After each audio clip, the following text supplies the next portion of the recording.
Sí, perfecto. A ver, veamos. Un momento.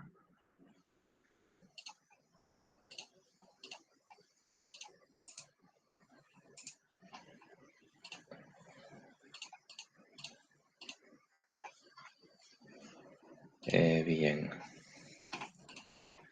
Vamos a tratar de hacer esta presentación un poquito rápida.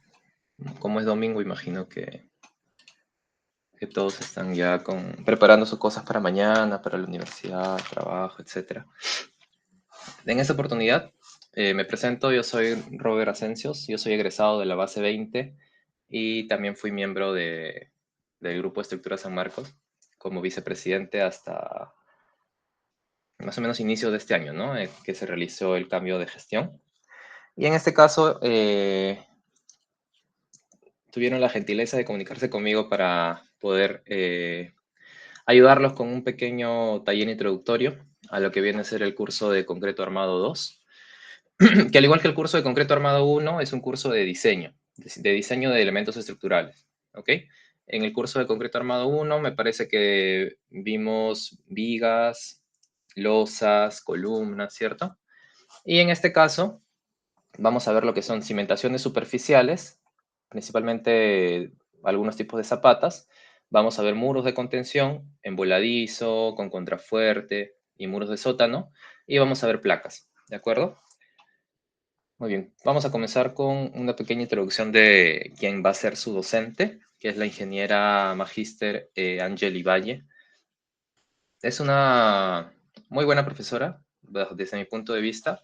Un poquito sobre su trayectoria. Ella ha sido licenciada en la Universidad Jorge Basadre en Tacna, tiene una maestría en la Católica y es docente desde hace muchos años ya, tanto en la Universidad Jorge Basadre al inicio de su carrera y ahora en San Marcos, ¿no? Desde el 2020 me parece. Además, labora de especialista estructural para la Municipalidad de Lima y en hospitales CISOL. ¿Ok? Ahora, sobre la metodología del curso. Les voy a hablar desde mi experiencia, que imagino que no habrá variado mucho con lo que va a ser este año la docente. Eh, la docente es una persona bastante pragmática, ¿ok? Angeli es una persona bastante práctica, simple. La forma en la que les va a evaluar va a ser básicamente con resolución de ejercicios grupales, ¿ok? Les va a dejar un ejercicio para que resuelvan y de la manera en cómo lo resuelvan y lo presenten va a ser la evaluación. Esta profesora, de cierta manera, es muy pegada a las normas, por así decirlo. Y no sé, si alguna vez quieren suspender, cancelar o volver virtual una clase, va a ser bien complicado que les dé el permiso, por ejemplo, ¿no? Siempre va a tratar de hacer respetar al 100% su horario y tratar de que no pierda ninguna de las clases, ¿no? A menos que ella tenga algún contratiempo en especial. Ahora, con respecto a las horas de clase, no hay problema si se acaba temprano, se va temprano, o sea, no es de las profesoras como, no sé, de repente la doctora Luz que sí o sí quiere hacer completitas sus horas y si le sobra tiempo se pone a hacer cualquier otra cosa para que nadie se vaya. Ella no es así. Normalmente las clases duran lo que se demoren los alumnos en presentar el ejercicio y ya, ¿no? Suele ser una clase de teoría, donde ella resuelve un ejercicio y presenta la teoría, o sea, sus diapositivas, y a partir de la siguiente ya respecto al tema que ya se vio, se van resolviendo ejercicios. En los exámenes parcial y final siempre te van a faltar tiempo, así que es importante que vayas practicando desde antes, ¿no? Y que la primera vez que resuelvas un ejercicio solo no sea en tu parcial ni en tu final, porque no te va a alcanzar el tiempo. Sin embargo, no son tan complicados, ¿ok? Si puedes resolver solo un ejercicio en tu casa, vas a poder hacerlo sin problema durante los exámenes. Ya, ahora sí vamos con lo que es el curso como tal, ¿ok? En primer lugar, como parte de las cimentaciones superficiales, van a ver cómo es el diseño de una zapata aislada. ¿Ok? Como se puede ver en la imagen, una zapata aislada se va a caracterizar por soportar únicamente a una columna, ¿ok? Esta zapata aislada puede tener la columna en el centro, en una esquina o en un borde, dependiendo de en qué parte del terreno esté ubicada, ¿no? Si la columna se está ubicando justo en una esquina, ¿no? Obviamente vamos a tener, digamos que esta columna por este lado y la zapata más o menos de la misma mismo tamaño, ¿no? ¿Y qué cosa es lo que va a generar que la columna esté en un lugar u otro? Un cierto nivel de excentricidad, ¿ok? Se va a ver más esfuerzos de flexión si es que la columna no se encuentra centrada. En este caso está centrada, ¿no? Lo cual nos va a facilitar un poco el diseño. Vamos a tener en cuenta un poquito menos de variables. Luego también vamos a ver zapatas combinadas, que es básicamente una zapata que va a contener los esfuerzos de dos columnas, ¿no? Como es el caso de aquí. Y ustedes dirán, ¿por qué no utilizar una zapata aislada acá y otra zapata aislada acá, ¿no? Esto es justamente porque el espacio, cuando el espacio que queda entre las dos zapatas aisladas es muy pequeño, no es recomendable. Se recomienda que el espacio sea por lo menos mayor a 50 centímetros, porque no alcanzaría ni siquiera para realizar un correcto doblez. Como puede ver acá en la imagen, el doblez debe ser como mínimo de 20 centímetros. El doblez del acero de la columna al conectarse con la zapata. Entonces, si tenemos dos zapatas aisladas, por lo tanto dos columnas, como mínimo debe ser de 40 centímetros, ¿no? 20 de acá y 20 de acá. Y a eso sumen el recubrimiento, que es de 7, de 14, ¿no? 54 centímetros. Así que por lo menos, para tener dos zapatas aisladas, la distancia entre columna y columna tendrían que ser, no sé, de 1 metro aproximadamente. Y luego también vamos a ver como parte de las cimentaciones superficiales a las zapatas conectadas. Que estas sí son dos zapatas aisladas que se encuentran a una longitud bastante considerable, ¿no? Cuyas columnas se encuentran a una longitud bastante considerable, pero esta longitud no es tan pequeña como para hacer una zapata combinada. Sin embargo, ¿qué pasa si el terreno es tan malo que necesitas alguna protección más a flexión, ¿no? Necesitas que evitar el volteo de esas zapatas, como es el caso de la imagen, ¿no? Justo cuando, principalmente cuando tenemos una columna que no está centrada y que se va a hacer, que va a estar más expuesta a lo que es la flexión. O sea, imaginemos, no sé si acá se puede dibujar. Imaginemos que la carga cae justo acá, ¿no? Obviamente, al estar acá la columna, lo que va a pasar es que se va a generar un momento y de cierta manera la zapata va a querer verse volteada, ¿no? Se va a querer voltear. A eso súmale que tu terreno, la resistencia sea malo, ¿no? Que la resistencia del terreno ponle que sea de 1,2, digamos, ¿no? Kilos por centímetro cuadrado, que es el caso muy común en Lima. Sí o sí vas a tener que realizar esta jugada, que es diseñar una viga de conexión, ¿no? Una viga de conexión, una viga de cimentación. ¿Para qué? Para poder evitar el volteo de esta zapata, ¿de acuerdo? Y como este es el caso, ¿no? Tenemos una zapata que está colindante al terreno, es decir, cuya columna va a estar pegada al borde, y otra que está centrada.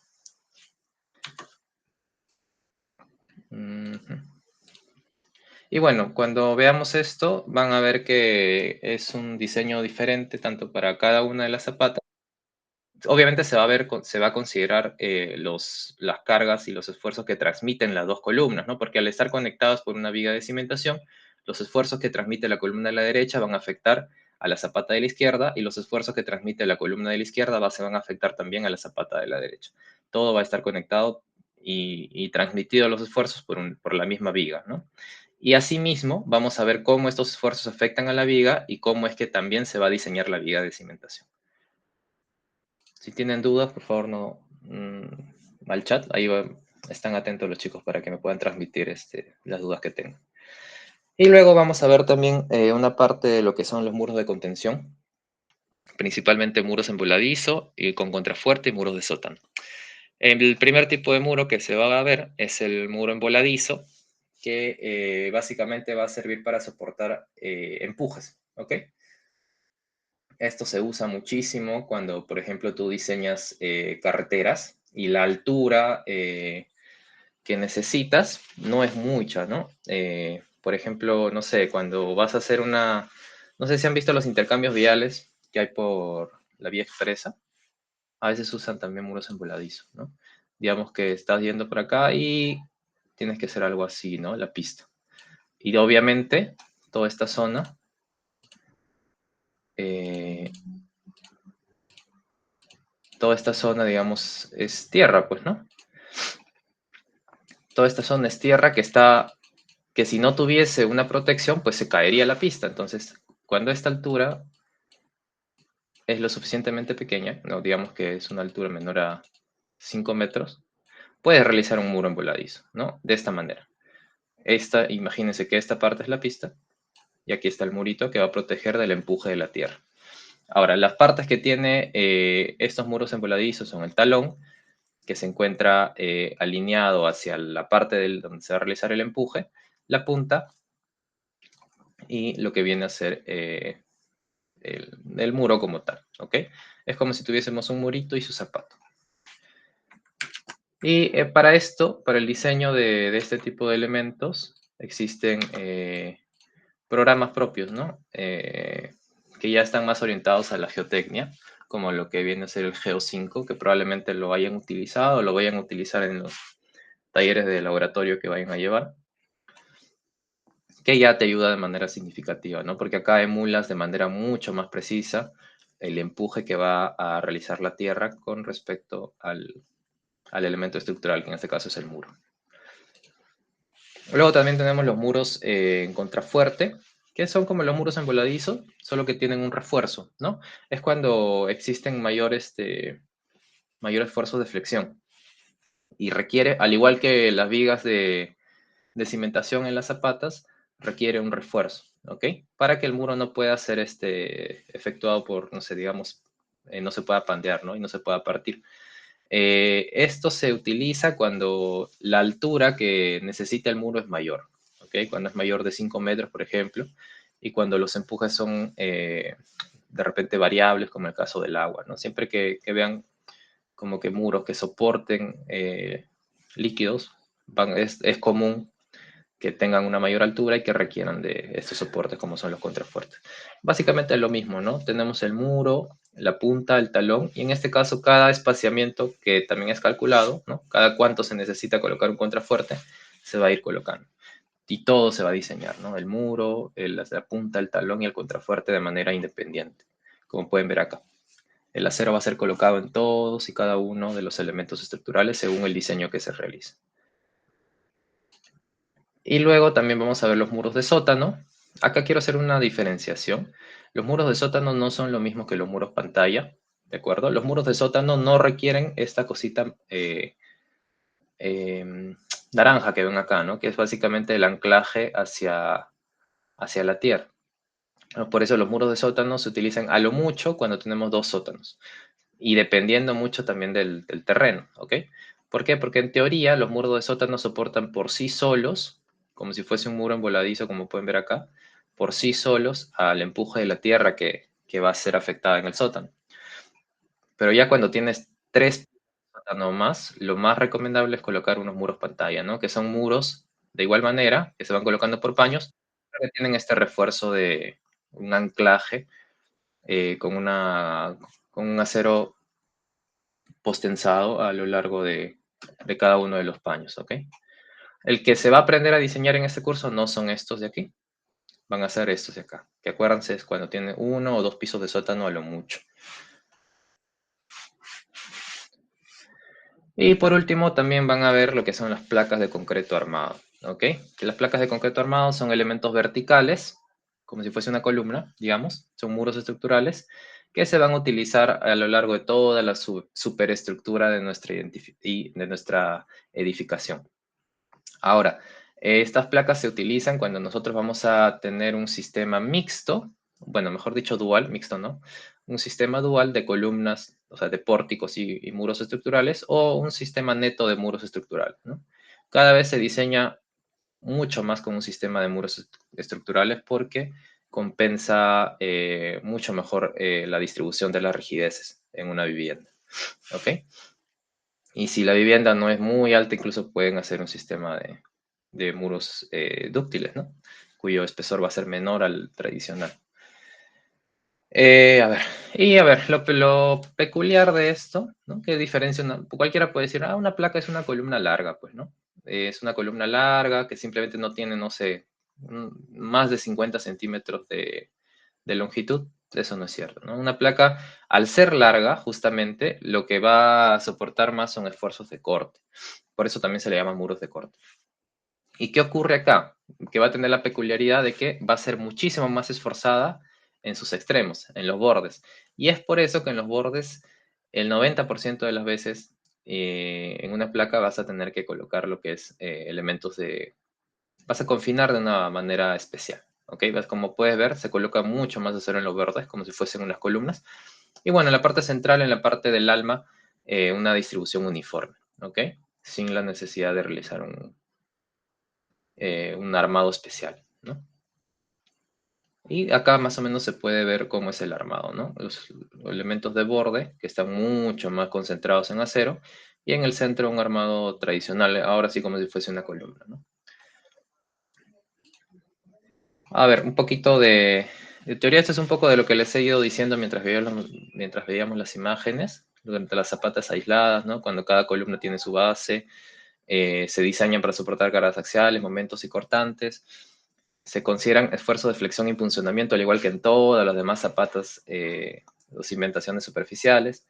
Luego las zapatas combinadas, su característica principal es que cuando las zapatas aisladas se superponen, es decir, cuando les digo que esa longitud mínima que debe haber entre columna y columna no se cumple, ¿no? Entonces ahí tienes que hacer una sola zapata para las dos columnas. Eh, y se calculan considerando momentos y cortantes adicionales generados por con la combinación de cargas que vienen de ambas columnas, ¿ok? Las zapatas conectadas, cuando el terreno es malo, ¿no? Y se requiere la implementación de vigas de cimentación para evitar el volteo. Y los muros en voladizo, en este caso ya viendo los muros de contención. Su estabilidad se garantiza mediante un análisis de volteo, deslizamiento y capacidad portante del suelo. Eso es muy importante, ¿no? Las verificaciones que se tienen que hacer en todos los muros de contención básicamente se tiene que hacer el análisis de volteo y deslizamiento, ¿no? Evitar a toda costa con un cierto factor de seguridad que se provoque el volteo y el deslizamiento de esos muros. Luego también los muros en contrafuerte, cuando la altura es mayor a 5 metros, como les mencionaba. Los muros de sótano, ¿ok? Se diseñan para resistir principalmente cargas de empuje de tierra y cargas verticales, ¿no? Porque recordemos que la estructura por sí misma se va a apoyar también en los muros de sótano. Y por último, las placas, que están diseñadas principalmente para resistir cargas laterales, cargas de sismo. Y podemos encontrar muchísima información sobre el diseño. Básicamente toda la información que nosotros debemos saber sobre el diseño de estos elementos en la normativa peruana, ¿no? Este curso, Concreto Armado 2, es 100% normativa. Y a estas alturas, estando en último año, nosotros deberíamos, como mínimo, es lo que les recomiendo, que siempre estén atentos a la E030, ¿no? Que es de sismo, diseño sismo resistente, a la E020, que es de cargas, a la E060, que es de concreto armado.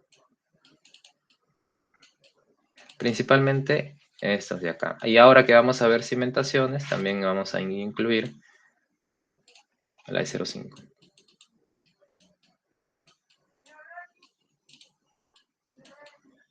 Okay, pero principalmente estas de acá. Cuando ya comiencen a tener que diseñar por ustedes mismos, ¿no? Porque imagino que acá la idea es que puedan realizar diseños por sí solos, ¿no? Como estructurales. Y luego también vamos a ver una pequeña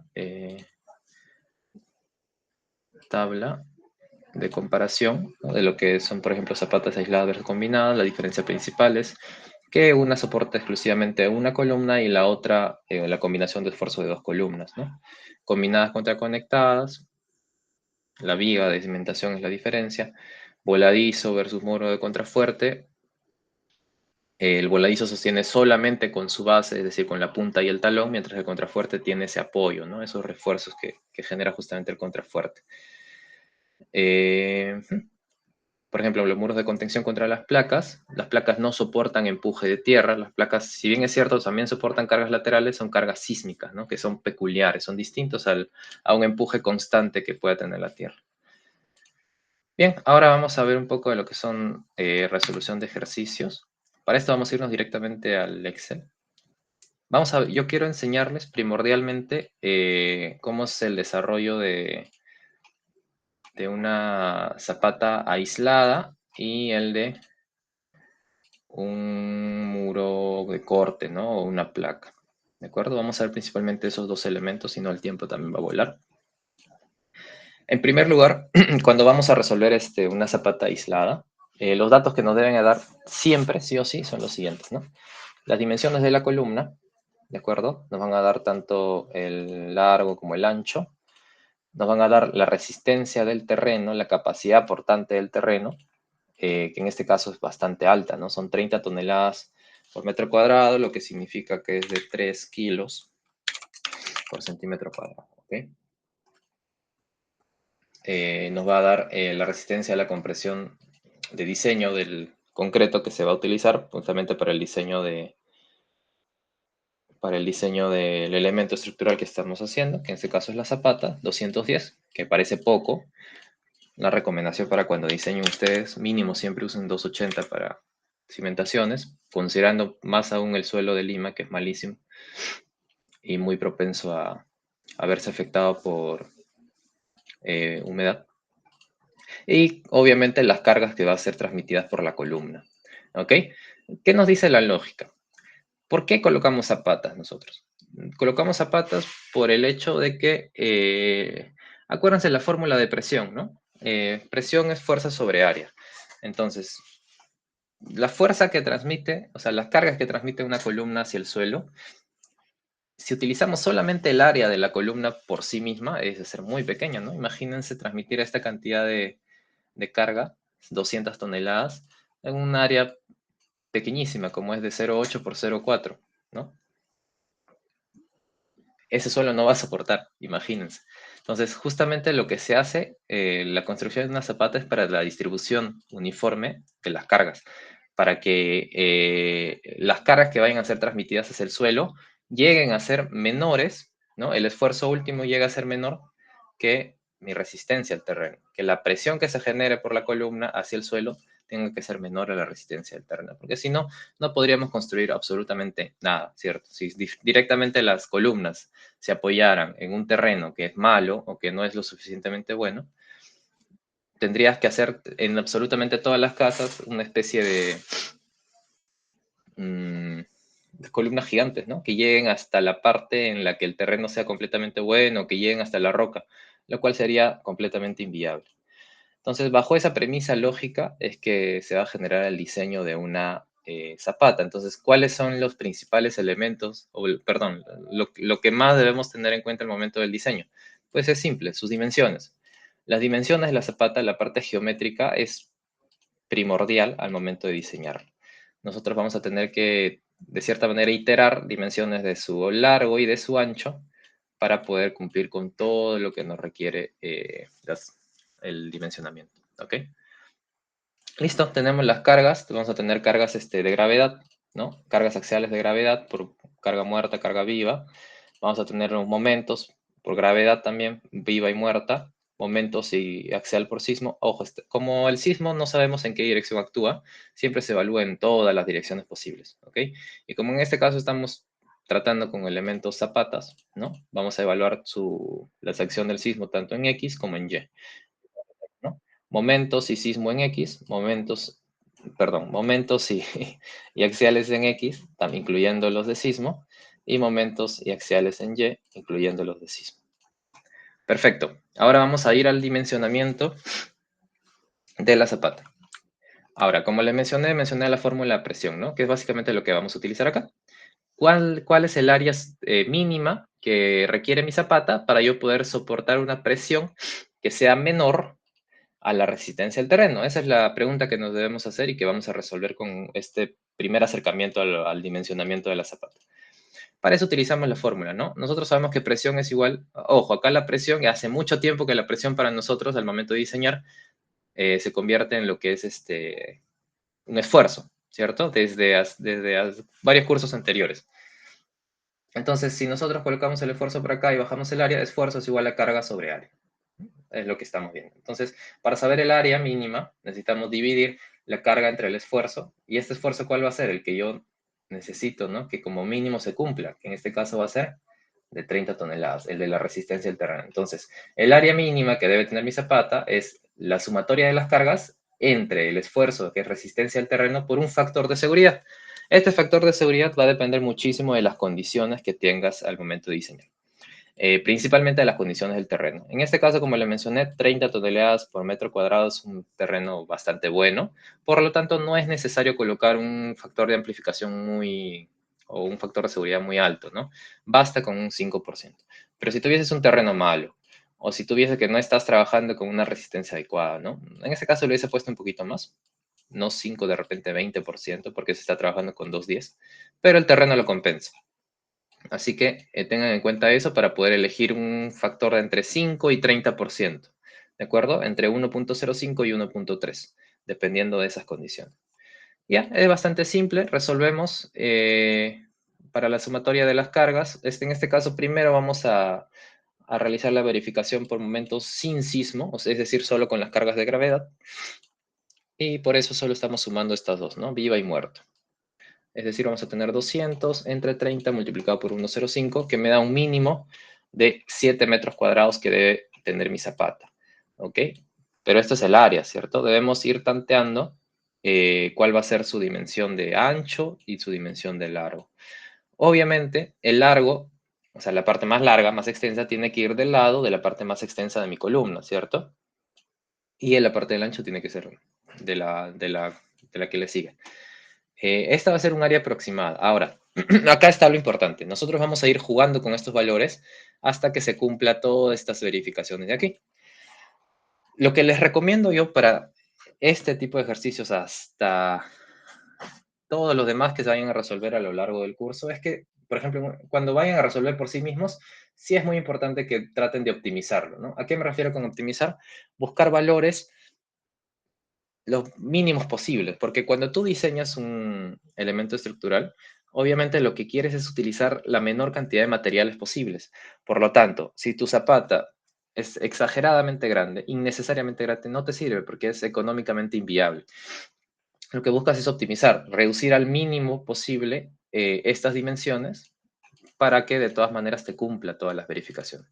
Ahora, si tú estás en un examen, ¿no? Ahí viene lo curioso, ¿no? Si tú estás en un examen y lo que menos tienes es tiempo, sobre todo para este tipo de ejercicios que demoran una vida, no vas a buscar optimizar, ¿no? A menos que sea estrictamente necesario que la pregunta del examen te lo pida o la docente haya especificado que tiene que ser un diseño optimizado, te recomendaría que sobredimensiones. Que, por ejemplo, no estés, acá más o menos siempre vas a ver que va a estar entre 3 y 4, ¿no? Le pones 4, 4.5 de frente. Igual acá, 3, 3.5 de frente para que no tengas muchos problemas al momento de realizar las verificaciones y te cumplan a la primera. Porque lo normal es que, no sé, comiences con 3, comiences con 2 y vas a ver que no te va a cumplir algún tipo de verificación y vas a tener que volver al inicio, incrementar las medidas. Esto en un Excel se hace al toque, ¿no? Yo cambio el valor y no cumple. Pero a ver, en tu examen no lo vas a hacer con Excel. Entonces, justamente para evitar esto, es que tratamos de, en un examen, tratar de ser inteligentes, ¿no? Y tener esa consideración. Muy bien, ahora sí, continuamos. Cuando vamos a diseñar estas zapatas, vamos a realizar una serie de verificaciones. En primer lugar, sin momentos de sismo, ¿no? Vamos a ver si cumple de manera axial, es decir, solo verificando en uno de los sentidos. Ahora, ¿en cuál de los sentidos? No, en X o en Y, ¿en cuál verifico? Pues el que esté más esforzado. Veo, en X o en Y, ¿cuál tiene mayores cargas? En X tengo momento 10, momento 6. En Y tengo momento 2, momento 1. Entonces no me sirve verificar en Y. De una vez, si voy a hacer una verificación axial de un solo sentido, verifico el que está más esforzado, en X. Y este es el formulón que vamos a utilizar para la verificación, ¿ok? Este esfuerzo va a ser el que va a ser transmitido en X. Y ya en este caso vamos a dejar, ya no va a ser únicamente por cargas de gravedad, sino también vamos a utilizar los momentos. ¿De acuerdo? Con esta fórmula. 6 veces el momento en X dividido entre el ancho y el largo al cuadrado. Entonces vemos, cumple, ¿no? Cumple porque este valor sigue siendo menor al valor de la resistencia del terreno, que es 30. Ahora, una verificación biaxial, ya teniendo en cuenta las cargas y momentos en ambas direcciones, como debemos ver, momentos en X y momentos en Y, también cumplen, ¿no? Este caso, miren, está muy, muy, muy cerca a no cumplir, entonces yo que recomendaría sería incrementar un poco las medidas, ¿no? Porque está 29.6 prácticamente. La idea es no estar tan cerca de lo que viene a ser la resistencia. Pero bueno, con que cumpla es suficiente. Pero para un diseño real, para ir siempre por el lado de la seguridad, recomendaría ir incrementando, ¿no? De repente 3 por, no, perdón, 3 por 3.5, ¿no? Ya vamos reduciendo bastante, como pueden ver. Ya, continuemos. Y ya después de realizar una verificación sin considerar las cargas sísmicas, ya vamos a considerar el sismo, que es básicamente incrementar tanto en los esfuerzos axiales como en los momentos la carga que nos dan por sismo, ¿no? Que la tenemos acá, momento en sismo y axial en sismo en X, momento de sismo y axial de sismo en Y a través de esta fórmula, ¿no? Todo es fórmula. En este caso vamos a tener una consideración especial.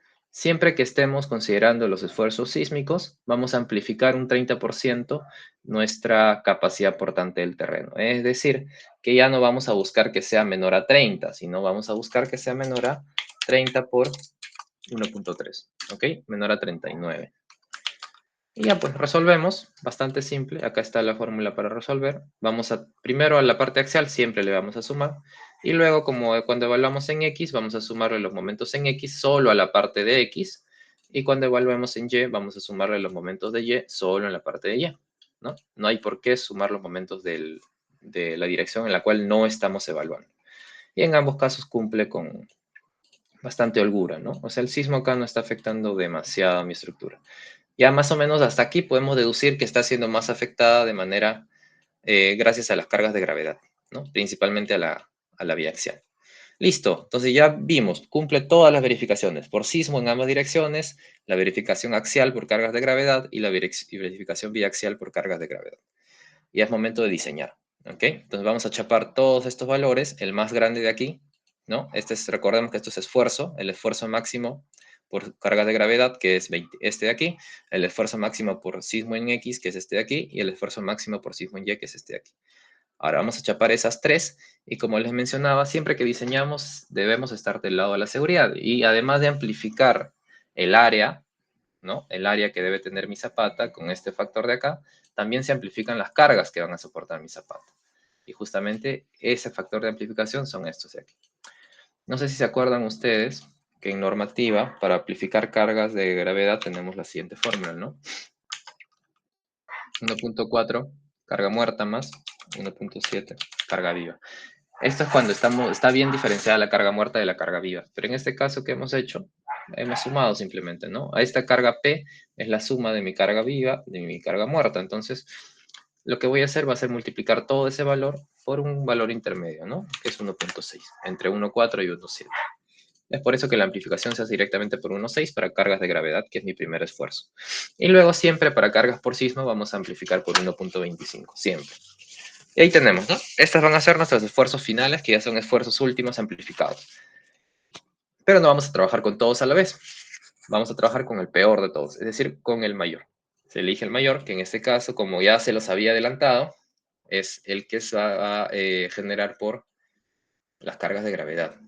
Que en este problema en específico son las cargas que más están afectando a mi zapato. Y listo, esta va a ser mi esfuerzo de diseño y con eso voy a realizar el diseño de cada una de las partes de mi zapatito. Primero se realiza un diseño por cortante donde debemos lograr que nuestra cortante de diseño sea menor a la cortante última, simplemente verificación de fórmulas. La cortante de diseño, nuevamente, depende estrictamente de las dimensiones de la zapata, del peralte, ¿ok? Del peralte, ¿qué es el peralte? La altura, pues, ¿no? La altura que va a tener nuestra zapata.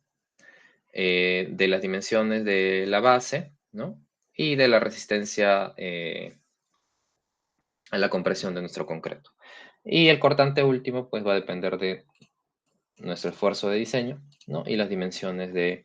Acá vamos a tener un nuevo valor, que es el valor de M, que es básicamente este de aquí, ¿no? Vamos a tener que restar la mitad de la longitud de la zapata, menos el D, que es el peralte que nosotros estamos definiendo, ¿no? Este D es el que yo defino. ¿De acuerdo? Yo puedo elegir que tenga un peralte, no sé, de 80, que sea mayor, ¿no? O que tenga un peralte de 1 metro, ¿no? Ya innecesariamente grande. Tampoco es muy bueno que el peralte, o sea que esto sí no es bueno sobredimensionar, ¿no? El peralte de la zapata, o sea, la altura.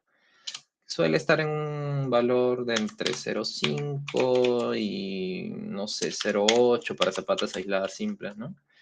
En este caso lo vamos a dejar en 0,6 porque si no ya no vamos a tener problemas. Ya.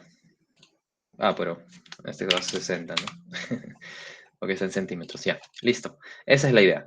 Y de igual manera vamos a calcular el esfuerzo último y lo que se busca acá, repito, es que el cortante de diseño sea menor al cortante último, ¿de acuerdo? Y el cortante último va a depender de nuestro esfuerzo de diseño. Listo, reemplazamos y en este caso va a cumplir, ¿no? Cumple con la condición básica. Luego también se realiza la verificación por cortante por punzonamiento. Siempre es importante verificar funcionamiento en las zapatas porque está realizándose una transmisión de cargas entre un área pequeña, que es la columna, y un área grande, ¿no? Que es la zapata. Entonces hay que verificar que en este perímetro o zona de punzonamiento los esfuerzos están correctamente distribuidos, porque si no, tu zapata se va a partir, ¿ok? Siempre se tiene que verificar esto. Y para esto hay unos valores muy importantes que debemos tener en cuenta, que son estos valores de beta, ¿no? B sub 0 y A sub 0. El beta es la relación de las dimensiones de la columna, lado mayor entre el lado menor. El B sub 0 es el perímetro de punzonamiento, ¿no? Que básicamente va a ser este perímetro con las líneas punteadas rojitas. Que ya tenemos el D, que era el peralte, ¿cierto? Ya lo tenemos definido anteriormente y ha sido comprobado y ya definimos cuál es el peralte que necesito. Entonces, listo. Recordemos que el peralte era 60, 2 de medios va a ser 30, ¿no? 0,8 más 60 un lado y 0,8 más 60 en el otro. Perdón, 0,4 más 60 en el otro. Y ya, calculamos ese perímetro y tenemos el B sub 0. Y el A sub 0 es el área de funcionamiento, que en vez de calcular el perímetro, calculamos el área de esta región rectangular. Listo, teniendo esos valores, nuevamente vamos a tener tres fórmulas diferentes, ¿ok? Con las tres tenemos que evaluar. Y claro, tenemos el alfa, ¿no? El alfa que nos va a servir para una de las formulitas. El alfa va a depender de la columna. Cuando la columna es interior, que casi siempre va a ser el caso para zapatas aisladas, así que se encuentra en el centro, vamos a tener un alfa de 40. No sé si tengo acá en los apuntes más alfas. Estos apuntes se los voy a rotar, no se preocupen. A ver. Ajá, acá están, ¿no? Para columnas interiores el alfa es 40, para columnas de borde que se encuentran a un costadito es 30 y para columnas de una esquina, ¿no? Que es el caso más grave, es de 20. A ver, continuamos.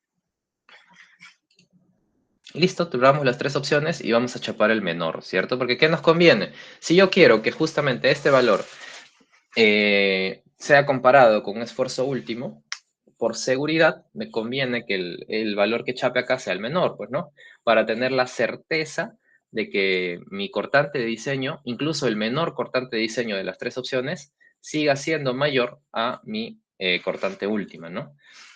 Porque, ¿qué pasa si yo tengo, por ejemplo, en vez de 376 acá, que tenga 350?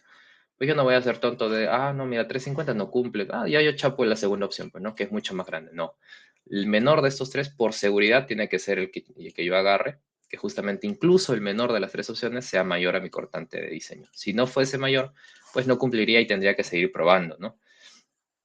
Cambiando desde el inicio o bien las dimensiones de la zapata o bien el peralte.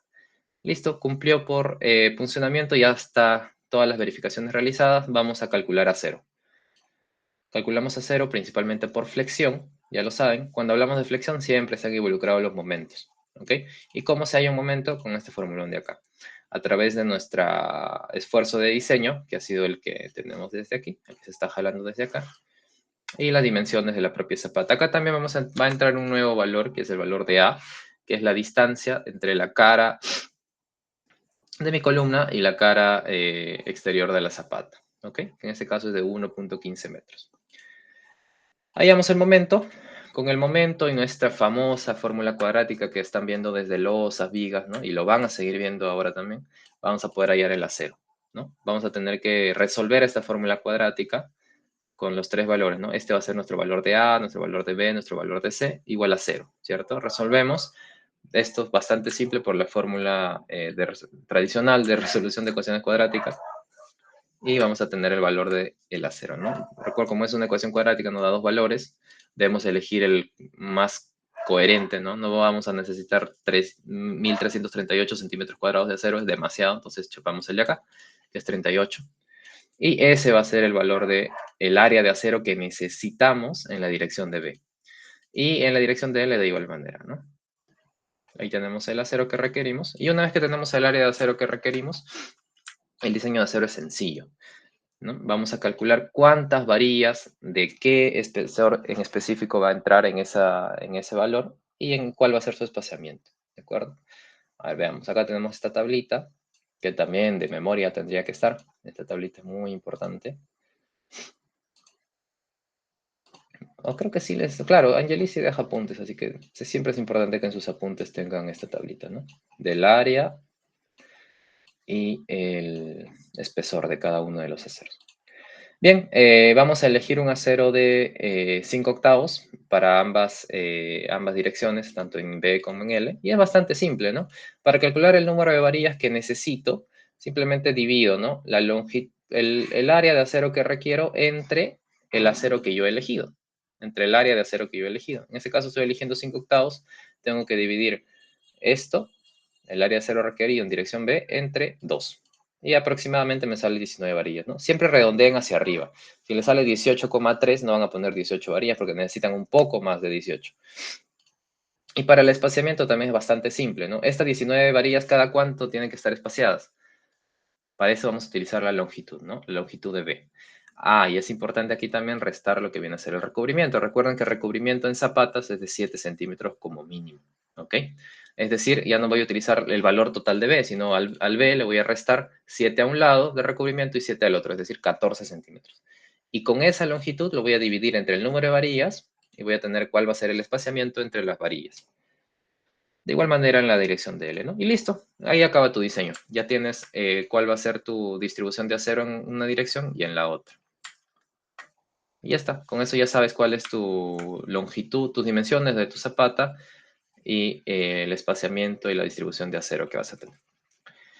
Listo, quería enseñarles principalmente esto porque es el ejemplo más simple para una clase introductoria. Luego, de igual manera en los apuntes van a poder ver cómo se resuelve una zapata combinada, ¿no? Que en este caso está afectada por dos columnas, y una zapata conectada, ¿no? Dos columnas y la viga de cimentación. Para eso les voy a brindar estos apuntes donde están por lo menos un ejercicio de cada uno de los elementos que les he mostrado en la parte introductoria, ¿no? Del Canva. A ver, continuemos. Ahora lo que quería enseñarles era esto de aquí, que es el diseño de una placa, ¿ok? Ya nos vamos a ir a lo que es un muro de corte. Acá vamos a ir un poquito más rápido. Igual si tienen dudas me pueden consultar, no hay problema. Los datos básicos para yo poder diseñar una placa son los siguientes, ¿no? Debo definir mi longitud de placa. Veamos. Previo a esto, como las placas van a ser elementos que van a tocar por primera vez en este curso, es muy importante que tengan definido y clarísimo cómo es el predimensionamiento de las placas, ¿de acuerdo? El predimensionamiento de los muros estructurales. A ver, un segundito. Un segundito, un segundito. Ah, ya, no hay nada. Listo. Eh, Los muros estructurales se van a utilizar en un sistema de muros estructurales o bien en un sistema dual, como le mencioné, ¿no? Pero primordialmente en un sistema de muros, en el cual todos los elementos verticales o el gran porcentaje sean muros. Entonces, yo necesito un cierto predimensionamiento, ¿no? ¿Cómo sé qué longitud de muro colocar? ¿Dónde colocar un muro? ¿Dónde no colocar un muro? Debemos tener en cuenta de manera primordial esto porque digamos que la estructuración de los muros, cuando vamos a hacer un sistema de muros estructurales, es muy importante. A ver, para esto he preparado esta pizarrita. Si nosotros tenemos un terreno, digamos, a ver, ¿dónde estás?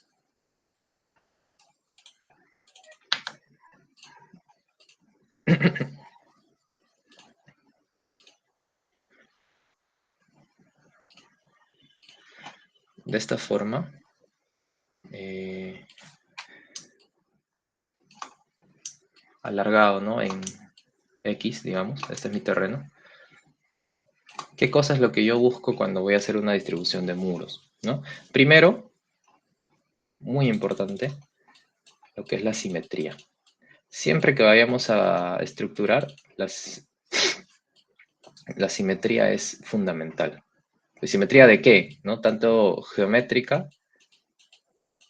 como la simetría de rigideces, ¿no? Que es lo más importante. Los elementos que me van a brindar rigidez, en este caso muros principalmente, tienen que estar distribuidos de manera simétrica. Es decir, yo no puedo poner todos por acá, ¿no? Un montón de placas por acá y acá solamente una o dos o tres. Y el resto lo lleno de columnas, ¿no? Yo no puedo hacer esa nota porque obviamente toda mi rigidez la estoy volcando para un lado y para el otro lado, ¿no?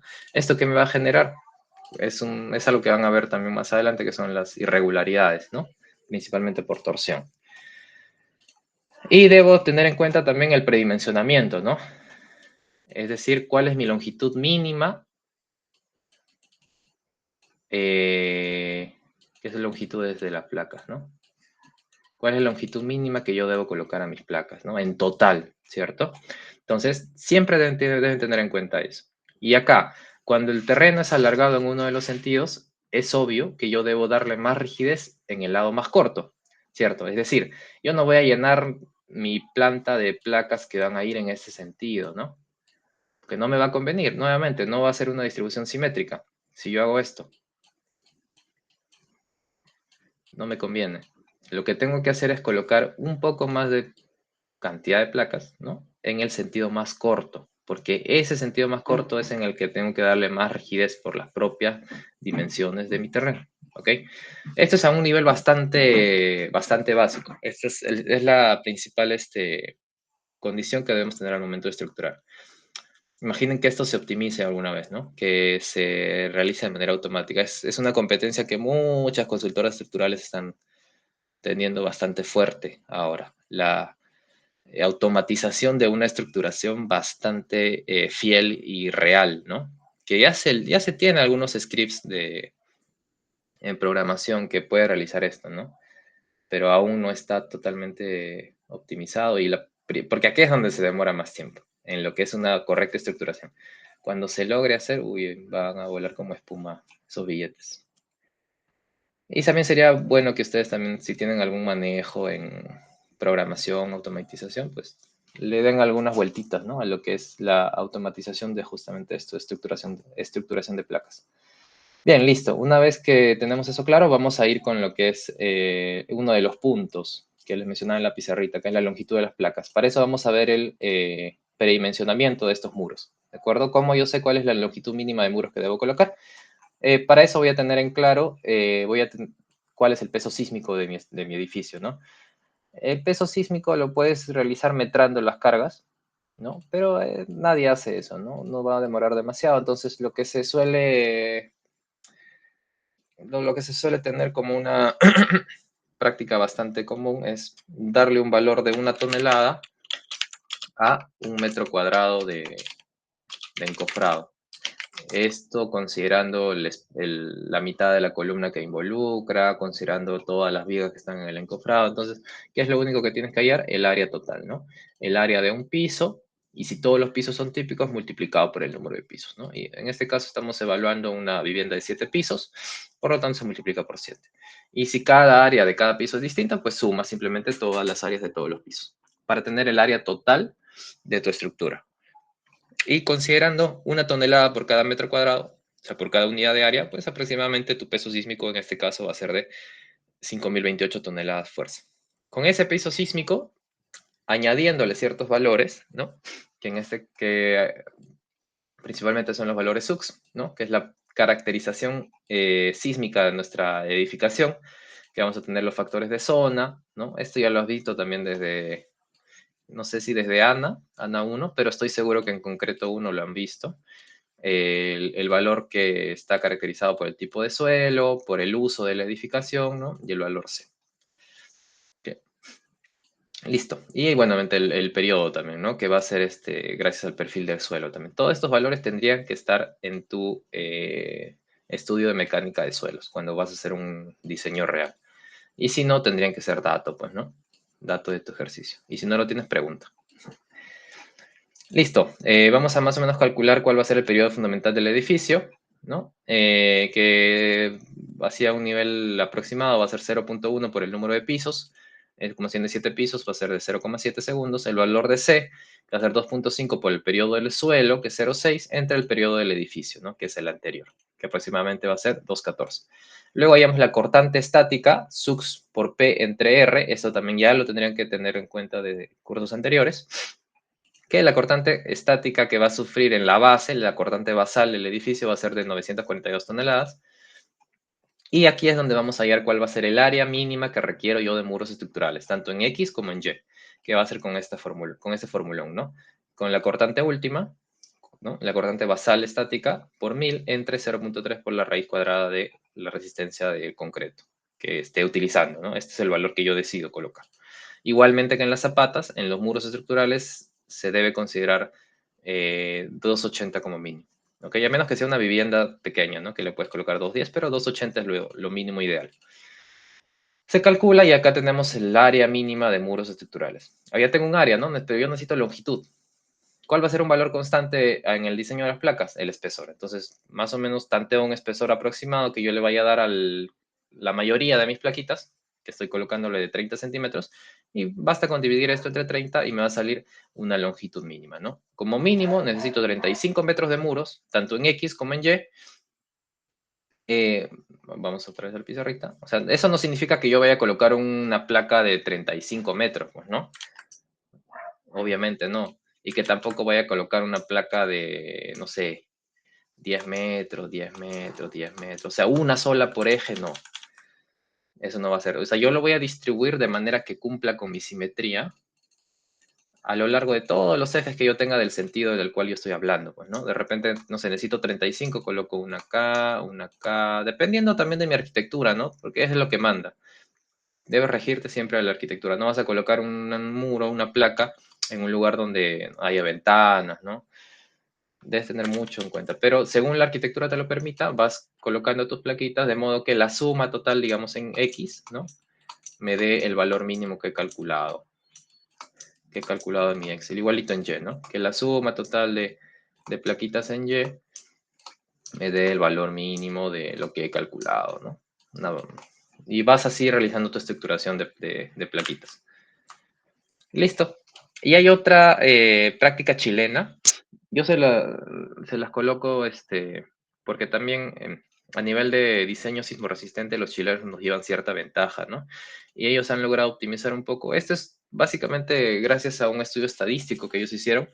Como ellos han sufrido mayor cantidad de sismos y terremotos, su conocimiento en la práctica es mucho mayor. Ellos han tenido muchas más oportunidades de ver caer un edificio y identificar por qué se cae ese edificio. Entonces, lo que han hecho ellos es evaluar todos los edificios que han podido soportar de manera correcta un sismo de gran magnitud y a través de eso se han dado cuenta que existe cierto porcentaje ideal, ¿no? O mínimo que debería tener de densidad de muros, que es el 0,1% del área de toda la planta.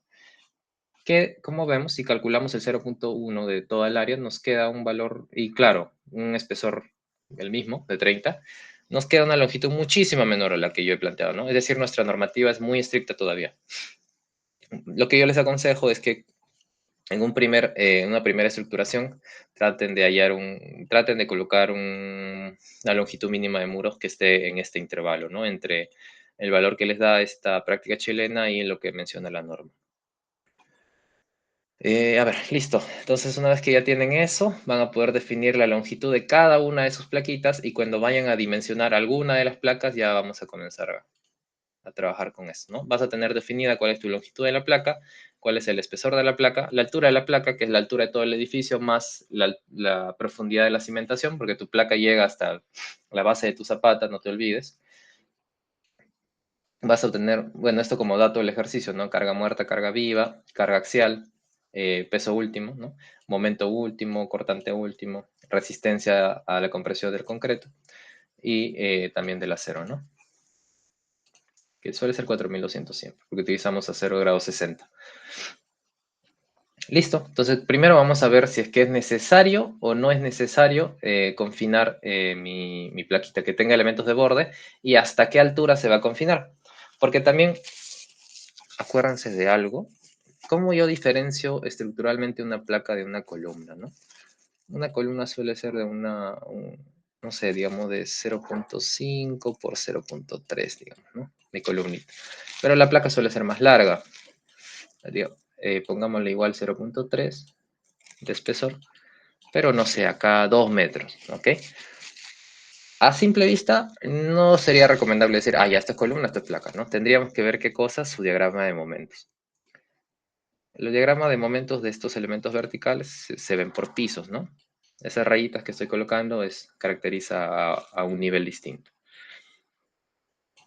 Y nosotros nos vamos a dar cuenta que estos diagramas van a variar bastante, porque de repente tú haces tu tabs y yo digo, ah, ya estoy diseñando esto como si fuese una placa, pero veo su diagrama de momentos y no se comporta como placa, se comporta como columna. Cambia completamente el diseño, entonces tienes que volver a tener que hacer un ajuste ahí de dimensiones. En una columna siempre vamos a tener esto, ¿no? Perdón, la mía. Como corbatitas, cuando se realiza su diagrama de momentos, como si fuesen corbatitas. En cambio, cuando tenemos una placa, vamos a ver que el esfuerzo mayor, el momento último, siempre se va a encontrar en la base. Va a ir creciendo como si fuese un arbolito de Navidad.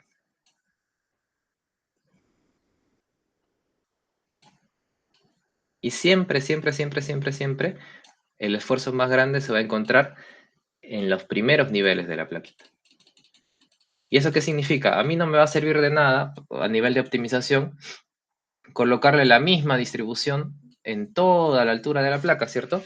Sino que me conviene concentrar la distribución de aceros en un primer nivel, es decir, del primero de repente al segundo piso, ¿no? Dependiendo de lo que requiere.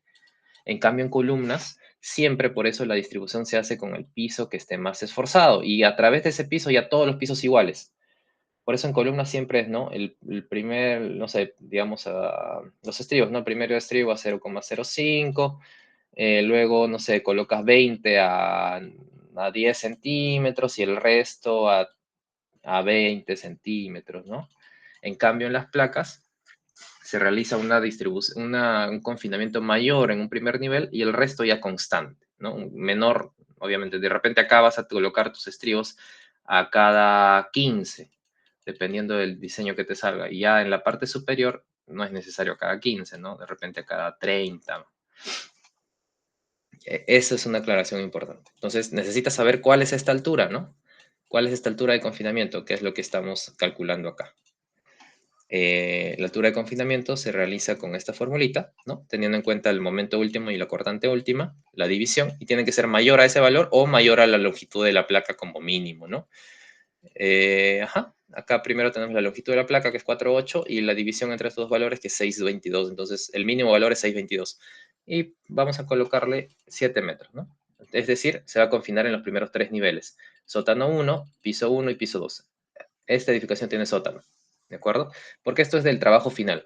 El trabajo final de concreto armado 2 van a tener que diseñar una edificación de mínimo 8 pisos, me parece, con 2 sótanos, si no me equivoco, o con un sótano. Igual puede variar eso, ¿no? Dependiendo de lo que les diga la profesora, pero sí van a tener que diseñar sótanos también ahora. Entonces, listo.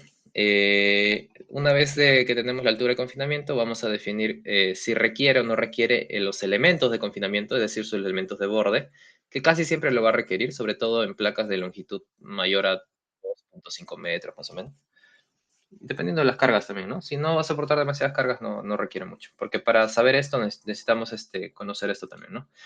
El axial y el momento último. Realiza la fórmula que vemos acá para hallar el esfuerzo de compresión máxima y con ese esfuerzo de compresión máxima vamos a ver si requiere o no requiere, ¿no? Si es que es mayor al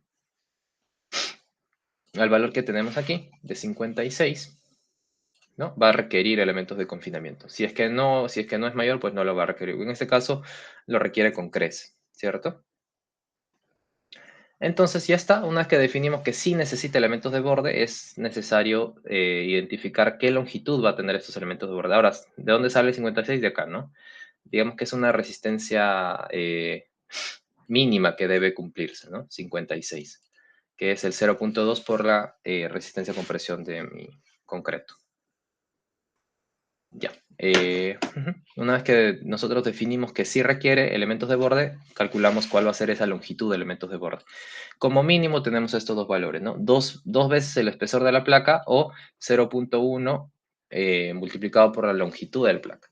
Entonces vemos que acá el mayor es 0,60. Yo le puedo poner la longitud de confinamiento que quiera, ¿de acuerdo? Pero lo ideal es que se mantenga en ese rango. En este caso le puse una mayor longitud de confinamiento. ¿Por qué? Vamos a ver si es que es lo suficientemente amplio para que entre el acero que requiero, ¿no? Porque muchas veces yo me puedo salir de este rango. Acá como máximo puede ser 0,60, como me menciona esto, ¿no? Pero yo puedo, puedo ponerle un valor mayor dependiendo de la cantidad de acero que requiero también. Ojito, no vayan a pensar que esto es el único rango posible para que puedan definir eso, ¿no? Y ya está. Ahora voy a calcular el acero que voy a tener que colocar en esa longitud de confinamiento, que nuevamente va a depender de los valores de la longitud de confinamiento y de los valores de los esfuerzos, ¿no? El acero mínimo que requiero se realiza con esta formulita, el 1% de la multiplicación del espesor de mi elemento de confinamiento por su longitud, ¿no? Que para un elemento de confinamiento es 24, pero como tenemos dos, ¿no? Uno en cada extremo, se multiplica por 2 y tenemos un mínimo de acero en ambos de 48 centímetros cuadrados. Y acá es donde vamos a ver cuánto requiero, ¿no? Si yo uso 8 de 1 pulgada y 12 de 3/4, voy a llegar con creces a superar ese acero mínimo, entonces me voy a mantener en esta distribución. Ahora, con esa misma distribución de acero, voy a ver si ya este acero es suficiente para soportar esta carga. O sea, las cargas tanto de axial última como de momento último. Realizo esta fórmula, hallo mi carga de confinamiento, o sea, la carga que va a soportar cada uno de esos elementos de borde, y con esta fórmula voy a verificar, ¿no? Recuerden que siempre tenemos el simbolito, esto significa de diseño. Por lo tanto, esto tendría que ser menor a esto. Si yo logro que esto sea menor a esto, pues cumple, ¿ok? Perdón, que sea mayor. El de diseño tiene que ser mayor al último. ¿Ok? Y esto me está saliendo el de diseño, 486 toneladas, con esta formulita. Y el de la carga que está efectuando es menor, ¿no? 374, por lo tanto, cumple. ¿Qué hubiese pasado si no pasaba esto? Tenía que incrementar mi longitud de confinamiento. Sí o sí, que es probablemente lo que haya pasado aquí. Por eso le puse un valor mayor. Ahora, digamos, si no le coloco 0,8, si no le coloco 0,6, ¿no? Que es el máximo. ¿Cumplirá o no cumplirá? Ah, igual cumple, pero ya está mucho más apretado, ¿no? Como pueden ver. Entonces lo mantenemos con 0,8. De repente ha sido entonces por cuestión de acero, para que pueda entrar, porque estamos colocando bastante acero, ¿no? Este es básicamente cada uno de los elementos de borde. Según el diseño que hice, se van a colocar 4 aceros de 1 pulgada en cada elemento de borde y 6 aceros de 3/4, ¿no? Que en 60 centímetros se va a ver muy apretado. Por lo tanto, en 80 ya entra un poquito mejor. Listo. Luego se va a realizar el diseño de corte. También, en este caso, siempre que hablemos de diseño de corte va a ser para el diseño de los estribos, ¿no? Calcular el acero que se necesita para los estribos y el espaciamiento entre estribos. Para esto es muy importante tener el cortate último. Y es bastante similar a como lo hacemos en cualquier otro elemento, ¿no? Vamos a tener un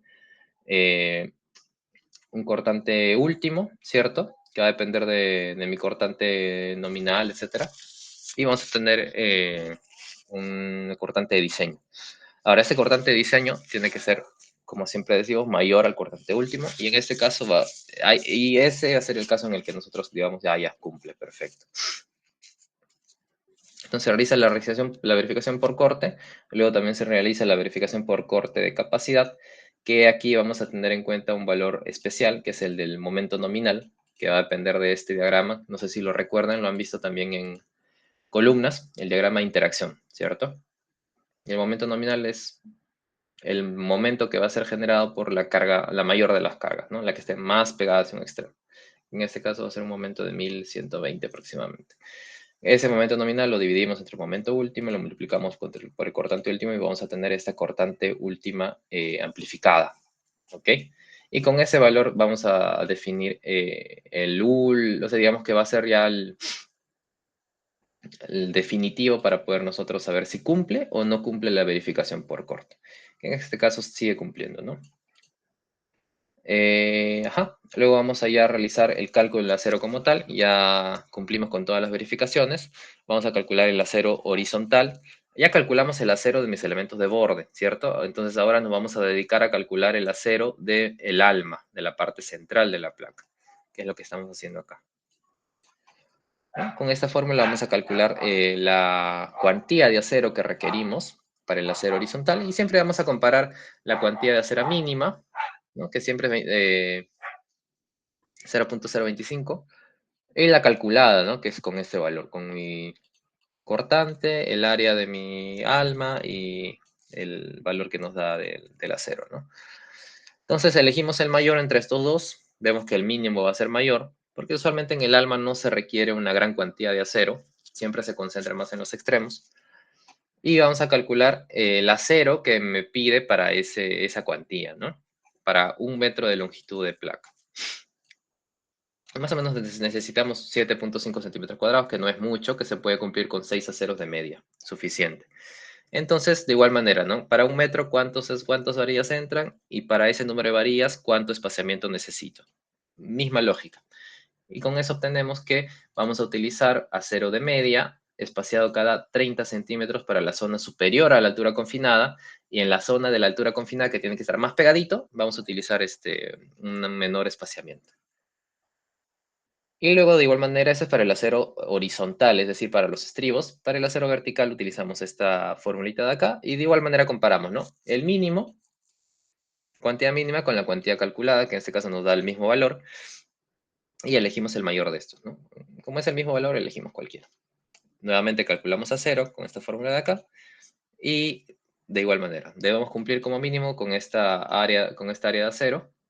Y vemos, ¿no? Cuántos aceros de qué pulgada va a cumplir como mínimo con eso, ¿no? Y según nuestro diseño, 22 aceros de 3/4 que tienen que ser distribuidas en 2 filas, ¿de acuerdo? Y a lo largo de toda esa longitud que va a tener mi alma, ¿no? Toda esta longitud entre elemento borde y elemento de borde. Ya, una vez que tenemos eso, ya podemos saber, ¿no? Entonces, ¿qué concluimos? Que voy a tener una varilla de 3/4 separado cada 30 centímetros en mi elemento, en el alma, ¿no? Entonces, básicamente este va a ser el resultado. Voy a tener mi plaquita, voy a tener 0,80 de longitud de confinamiento, voy a tener una distribución de acero de mayor concentración en los elementos de borde y de menor concentración en mi elemento de alma. Y listo. Posteriormente se va a realizar esto, que es la última verificación y la más importante, que es la realización de los diagramas de interacción, ¿no? En este caso, estos diagramas están hechos con los valores que me bota directamente TAPS, ¿ok? Pero en la práctica, ¿cómo lo vamos a hacer nosotros? Es un proceso largo, esto es lo que más va a demorar. Pero les cuento más o menos cuál es la idea, ¿no? La idea es que se realice este diagramita de acá, que es como una especie de corazón un poquito deforme, eh, que va a ser el diagrama que tendría que soportar a todas nuestras cargas. ¿Esto qué nos va a decir? ¿A qué pregunta responde? Responde a la siguiente pregunta. ¿La distribución de acero que yo estoy planteando es suficiente para que las cargas que está soportando mi placa sean resistidas de manera correcta? ¿Y cómo vamos a ver si es que eso se cumple o no se cumple? Cuando estos puntitos que vamos a ver en el diagrama de interacción significan las cargas, ¿ok? Representan a las cargas y momentos. Y obviamente los últimos, ¿no? Las más fuertes, las más esforzadas, los que más daño van a hacer al elemento estructural. Cuando estos puntitos están dentro de mi diagrama de interacción, significa que está perfecto, que la distribución de acero que he hecho es correcta. Ahora, en este caso están muy al medio, ¿no? ¿Qué significa esto? Que de repente por ahí podía haber colocado un poquito menos de acero y de igual manera cumplía, ¿no? Ya, si nosotros queremos optimizar, pero en un examen no te vas a poner a optimizar a menos que sea necesario, entonces está bien con que salga así. De igual manera acá, ¿no? En todas las direcciones. Pero usualmente la que más esforzada suele ser esta dirección, que es la que tú justo vas a hacer a mano, ¿no? Esto, gracias al ETABS y al Excel, se puede hacer de manera rápida. Como vemos, en Y está mucho más esforzado. Acá sí las cargas están llegando casi al borde, ¿no? De mi diagrama de interacción. Cuando cumpla con esto, ya puedes decir, listo, mi diseño está cerrado, la longitud de mi placa está bien, el espesor de mi placa está bien, la distribución de acero de mi placa está perfecta. Y para repasar un poco eso, igual acá tengo los apuntes y este ejercicio está por el último, si no me equivoco. O sea, quiero recordar cómo es que se hace ese diagrama de interacción de manera manual, ¿no? Que es de esta manera. Tú cuando ya definiste manualmente cuál es tu distribución de acero, ¿no? Como pueden ver acá, lo que haces es lo siguiente, ¿no? Realizas la comprobación por flexo-compresión, que es realizar ese diagrama de interacción, el bendito diagrama de interacción. Primero vas calculando tu acero por cada una de las hiladas, ¿no? Igualito que en columna, ¿se acuerdan? Solo que en este caso lo vamos a hacer de manera longitudinal, a lo largo de la mayor longitud de la placa, y vamos a concentrar cada una de las zonas de confitamiento como si fuese una sola concentración de acero. Por eso es que en el primer punto que tenemos está a 50 centímetros, es decir, a la mitad de esto, ¿no? A 50 centímetros, y va a requerir toda esta área, 48 centímetros cuadrados de área de acero. De igual manera, el último, ¿no? A 4,5, es decir, a la mitad, hasta acá, la distancia desde el inicio hasta esta parte, con la misma distribución de acero. Y de ahí cada una de las hileras, ¿no? Cuánto acero hay acá, y a qué distancia está, cuánto acero hay acá, y a qué distancia está, y así para cada una. Vamos a tener, dependiendo de la cantidad de hileras que pongamos, una cierta cantidad de puntos, ¿ok? Con estos puntos lo que yo busco es hallar el valor de compresión pura, el valor de tracción pura. ¿Para qué? Para yo poder hallar mis puntos extremos de mi diagrama, ¿ok? En compresión pura como en tracción pura. Una vez que tengo esto, me falta hallar mi punto de la zona balanceada, ¿no? De la falla balanceada, que es lo que vamos a hallar acá, con estos valores de acá. Vamos a hallar primero la distancia, ¿no? A qué distancia está la zona balanceada, y luego vamos a realizar esto de aquí, ¿no? Todo este cuadrito de aquí. Una vez que realizamos este cuadrito de aquí, acá está, no me voy a poner a detallar cómo se halla cada uno de los valores, o sea que nos demoraría toda la vida, pero la idea de esto es hallar un punto que esté en la zona balanceada, un punto que esté por encima de la zona balanceada y un punto que esté por abajo de la zona balanceada. Como mínimo 3 puntos para yo poder realizar un diagrama como este, ¿no? Como si fuese un rombito. O sea, como mínimo 3 puntos me refiero a 1, 2, 3. Y del otro lado de igual forma, ¿no? 1, 2, 3. Entonces lo que voy a obtener son las coordenadas de estos puntos, ¿no? Vamos a tener un punto a tracción pura, un punto a compresión pura, que son estos dos, ¿no? El mínimo y el máximo. Y estos que se encuentran en la zona balanceada, que son las coordenadas que me da tras realizar mi resumen total, ¿no? Estas coordenadas de aquí. Y una vez que tenemos como mínimo esos 3 puntos, vamos a poder tener un bosquejo bastante simple, un rombo de lo que es mi diagrama de interacción. Luego, graficamos la carga última, que ya sabemos cuáles son sus coordenadas, porque acordémonos de que este diagrama de interacción es carga versus momento, ¿no? Carga versus momento. Entonces, siempre mi carga última va a ser un valor, va a tener un valor de carga axial y un valor máximo de momento, ¿no? Entonces, es el que vamos a ubicar como si fuese un sistema cartesiano tradicional. Y si se encuentra dentro de mi rombito, pues perfecto, suficiente. Puedo decir que ya cumplió, ¿no? Que se encuentra verificado por flexo-compresión. Y cumple con el análisis y con esto ya es suficiente, ¿no? Es la última verificación y con eso ya quedó mi diseño. Ya estaría resuelto el ejercicio. Muy bien. Con eso estamos terminando lo que es el ejemplito de cómo es que se diseña una placa. Ahora parece bastante complicado, imagino, pero con el tiempo y la práctica lo van a realizar de manera más simple. Como les menciono, este material se va a rotar. Bueno, los apuntes principalmente, ¿no? El Excel, vamos a ir a hablar con el director para ver qué opina. Luego también quería mostrarles un poco de cómo va a ser, cómo va a ser el trabajo final que van a presentar, ¿ok? Como les mencionaba, para el trabajo final, que va a ser un salvavidas para todos, ¿no? Van a tener que presentar el diseño estructural enfocándose en placas y cimentaciones y muros de sótano de toda una edificación, ¿ok? Entonces van a tener que hacer esto, ¿no? Van a tener que hacer un ETABS, van a tener también que utilizar este SAFE para poder calcular o verificar las dimensiones y el acero de sus zapatas. Vamos a abrir el archivo. No, ventanilla no. ¿Dónde está?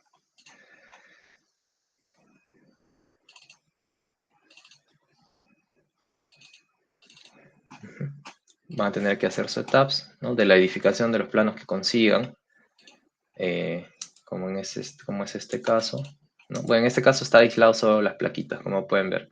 Y hay dos colores porque las placas, hasta cierto piso puedes colocarlas de una resistencia y de ahí para arriba una menor resistencia, por el mismo sentido que les mencioné acá, ¿no? Que las placas en los primeros pisos van a ser más esforzadas. Entonces, así como varías la concentración, puedes variar también la resistencia, ¿no? van a tener que hacer su task, van a tener que hacer su safe, ¿no? Donde van a modelar su cimentación y van a verificar las presiones, es decir, que la presión que genera los elementos verticales no sea mayor a la presión que puede resistir su terreno, a la resistencia del terreno. Y una vez que hacen esto para el diseño, van a tener que realizar sus planos también. Yo les recomiendo, como ya estamos moviéndonos en un entorno BIM, que todos sus planos lo hagan en 3D, por favor. Ya comiencen a utilizar Revit para la generación de planos y que el AutoCAD sea únicamente para presentación, ¿ok? Para impresión, etcétera, para una visualización más sencilla. En mi caso, mi grupo sí decidió hacerlo así. No se abre el archivo. Y quiero mostrárselo, ¿no? Para que vean más o menos cómo quedaría. Ujú. Un segundito. Ah, y también planeo pasarles los PDFs, ¿no? De más o menos cómo tiene que ser la memoria descriptiva que presenten, también la memoria de cálculo, ¿no? Ahorita explota la computadora.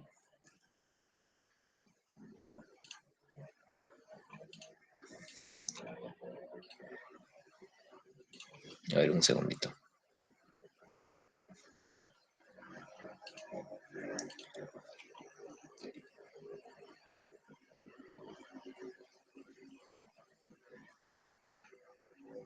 O sea, la idea es que acá mismo puedan generar sus planos, ¿no? Bueno, ahí se abrieron los PDFs del trabajo final.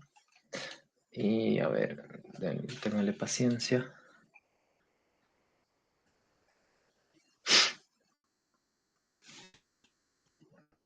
Yo los aliento a que lo puedan hacer de esta manera, ¿no? Si no tienen tiempo y directamente quieren hacer el dibujo en CAD, tampoco está mal, ¿no? Pero la idea es que generen planos ya a través de un modelo 3D, ¿ok? Este es el modelito 3D que se hizo. Como ven, el diseño de los elementos estructurales está también modelado el acero, como pueden ver. Y una vez que modelas el acero es mucho más sencillo. Acá, por ejemplo, hemos modelado o hemos diseñado una placa de ascensor, hemos una zapata corrida, un par de plaquitas, una horizontal, una vertical, una zapata combinada, una zapata aislada, ¿no? Cada uno de los elementos que son diferentes lo hemos modelado y obviamente los más esforzados y hemos generado planos, ¿no? El plano detalle de la placa de ascensor a través de las herramientas que nos brinda Revit, ¿no? Donde con cortes, simplemente con cortes y acotaciones podemos generar pues un plano bastante detallado.